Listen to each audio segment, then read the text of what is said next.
실질적으로 가장 중요한 키워드 중에 하나는 바로 요요를 막는 겁니다.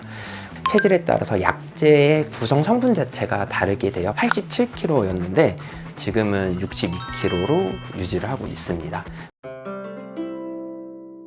안녕하세요, 유일선 한의사입니다. 한약 먹고 살을 뺐다는 얘기 들어본 적 있으신가요? 하지만 어떤 분은 묘약을 먹고 속이 더부룩하기도 했다, 나는 먹고 살도 안 빠지기도 했다, 나는 잘 빠지기도 했다, 이렇게 다양한 반응들을 많이 들어보셨을 겁니다. 내 몸이 어느 방향으로 체질이 개선이 돼서 살이 찌지 않는 사람이 되는 것을 만드는 것이 바로 한방 다이어트입니다. 근데 이 다이어트 한약은 단순히 살을 빼는 한약은 아닙니다. 이게 왜 살이 찌고 있느냐, 그 원인에 따라서 이제 처방이나 이런 치료 방법이 좀 다르게 들어가게 되는데요. 우선 예를 들면은 이제 스트레스가 심한 분, 스트레스성으로 폭식이 오는 경우도 있고요. 또 하나는 이제 식욕은 없는데 이제 대사가 많이 떨어지게 되면은 대사량이 낮아지면서 오는 또 이제 그런 비만인 경우가 있고, 마지막으로 이제 부종이 이제 심한 분들 있죠. 우리 붓기가 심하고 살이 이게 푸석푸석하게 보이는 분들, 이제 그런 분들도 이제 우리가 수분 대사가 문제가 있기 때문에 이런 원인별로 저희가 들어가게 되고요. 그렇기 때문에 사실 가장 중요한 포인트는 이제 우리 한의사 선생님과 같이 이제 진찰 및 진단을 하고 처방이 들어가는 게 가장 중요합니다. 한의학의 가장 큰 장점이라고 생각하는 것 자체가 이제 그 체질이라는 부분인데요.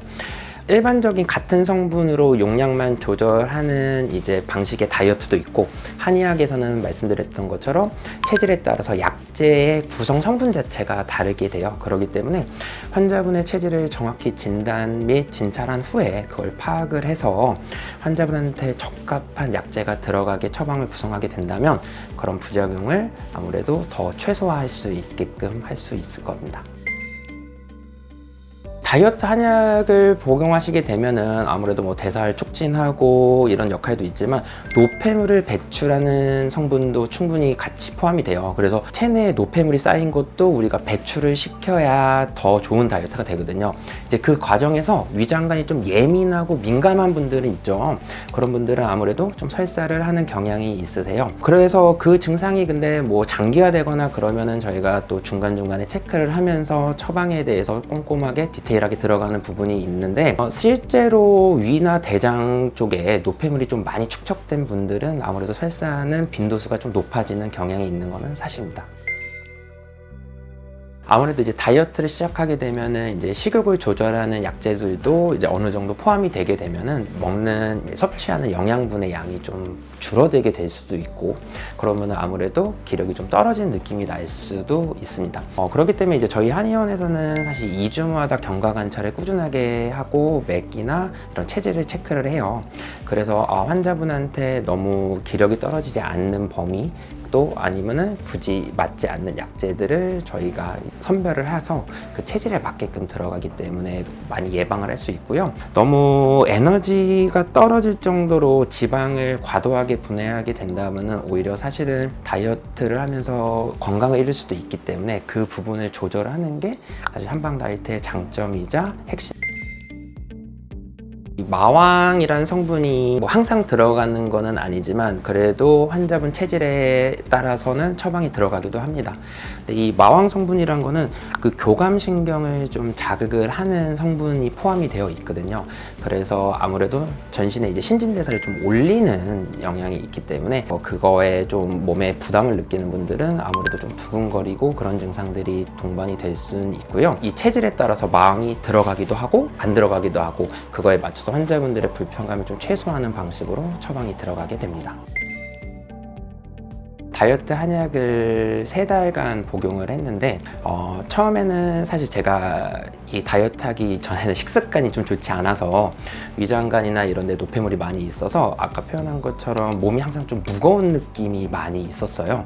그러면서 이제 다이어트를 하면서 좀 규칙적인 식습관과 같이 들어가다 보니까 오히려 이 몸 자체가 좀 가벼운 느낌을 많이 받았고요. 사실 더 좋았던 것 중에 하나는 몸이 가벼워지고 오히려 대사량이 안정이 되다 보니까 아침에 일어날 때 더 가벼운 느낌을 많이 받았습니다. 그래서 우리가 기력을 올리는 보약은 아니었지만 오히려 지방 분해가 되고 몸 안에 노폐물이 빠져나오면서 몸이 더 가벼워지고 건강해진 느낌을 많이 받는 다이어트를 했습니다. 혹시 몇 kg 빠졌는지. 원래 최고 제가 많이 찍었을 때가 87kg였는데 지금은 62kg로 유지를 하고 있습니다.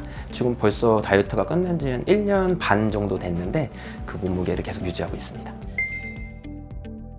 아무래도 이제 심장 질환이나 이제 간 질환이나 있는 분들은 저희가 조금 더 섬세하게 처방이 들어갈 수밖에 없어요. 그래서 아예 불가능한 분들도 이제 심장 기능이나 간 해독 기능이 너무 저하된 경우에는 너무 무리되지 않는 선에서 저희가 들어가게 되고, 만약에 저희가 처방을 조금 더 꼼꼼히 쓰고 부드럽게 쓰면서 가능하다고 할 때는 같이 처방하고 복용을 하게 됩니다.